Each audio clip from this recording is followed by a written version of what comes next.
Every year, the IIM Ahmedabad placement results make headlines. I mean, we all see those eye-popping salary figures. But what's the real story behind them? In this explainer, we're going to dig into the official reports and unpack what those numbers truly tell us about careers, companies, and, yeah, the real value of a top-tier MBA. Okay, let's start with the big one, a perfect placement record. For their main program, the postgraduate program, or PGP, the class of 2025 hit a 100% placement rate. That's right, every single student who went through the process got a job. And the salaries? Well, they're just as staggering. For the PGPX program, that's the one for executives, the highest salary was over 76 lakhs a year.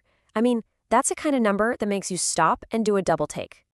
But you know, these headline numbers only tell part of the story, don't they? To really understand what's going on, we need to look a little closer. So let's get into it. We're going to unpack the data and see what it really says about career paths, who's doing the hiring, and the true impact of IIM A. First things first, to make any sense of the salaries, you really have to understand the two core programs that are behind these incredible results. They're built for very different types of students, and that totally shapes their placement outcomes. So, on one side, you have the flagship PGP. That's the 2-year program, usually for people with a bit less work experience. And on the other side, there's the PGPX, a super intense 1-year MBA designed for professionals who are already seasoned leaders. Both are impressive for sure, but they tell very different stories. Okay, now this is where it gets really interesting. Look at the trend for the PGP program. The highest salary, it kind of jumps all over the place, right?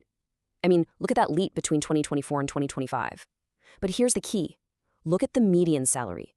It has been climbing steadily. This shows that the floor, what a typical graduate can expect to make, is consistently getting higher.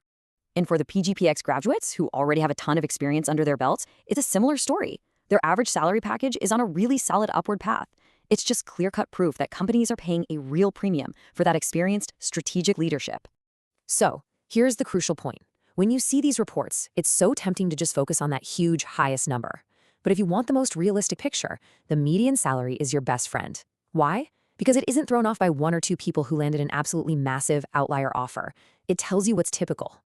Okay, so we know they earn a lot, but who exactly is writing these massive checks? The answer reveals so much about where IIM's top talent is actually ending up. And wow, the answer could not be clearer. Consulting is king. A huge chunk of all the PGP offers came from consulting firms. Just look at that, 156 graduates are heading into that one sector alone. The next biggest player is BFSI, which, is banking, financial services, and insurance. And this just brilliantly shows the caliber of recruiters on campus. We're not talking about just any companies. We are talking about the absolute titans of global business. The biggest names in consulting and finance are all fighting for the same pool of talent. Now, for the more experienced PGPX group, that trend continues. Consulting, once again, is the #1 function, pulling in 39 graduates. But what's really interesting here is the rise of product management as a very close second. That shows a super strong demand for experienced tech leaders.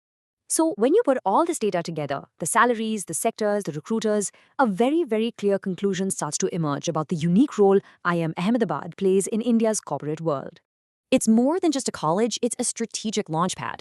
The data shows it acts as a direct, fast-tracked pipeline, feeding the very top floors of the business world, especially in those 2 dominant sectors.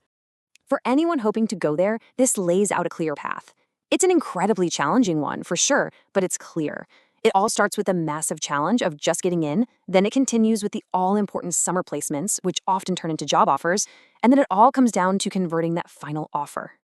And this, right here, is the ultimate takeaway from all the numbers.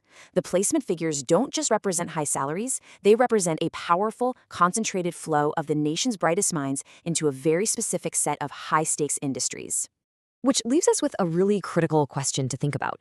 When a country's top business talent is so effectively funneled into just a couple of elite sectors, what gets left behind? What about innovation in manufacturing or leadership in social enterprises? The data shows a powerful system at work, and it's absolutely worth asking, what are the broader consequences for everyone else?